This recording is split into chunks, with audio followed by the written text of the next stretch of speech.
Kapansin-pansin ngayon ang Showtime na hindi na muling naibalik ang Memory Mars skit sa Laro-Laro Pig.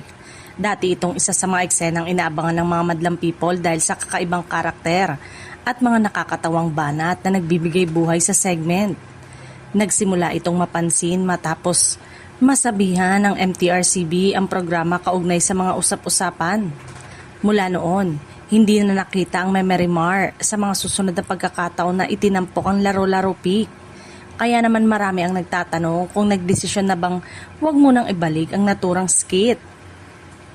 Posible naging hakbang ito ng programa upang maging mas maingat sa mga susunod na episode at maiwasan ang pagkakaroon muli ng kaparehong insidente. Sa kabila nito, marami pa ring madlang people ang naghahanap sa Memory Mar. Para sa ilang viewers, malaking bahagi ng saya at skit ang karakter dahil sa mga eksena at banter na talagang nagbibigay ng tawanan sa studio.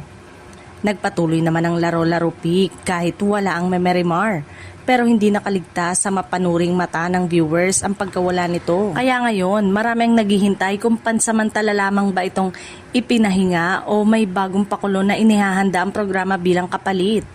Ayaw na nga ba ng Memory Mar o baka naman kailangan lang muna nitong magpahinga bago muling rumampa sa It's Showtime?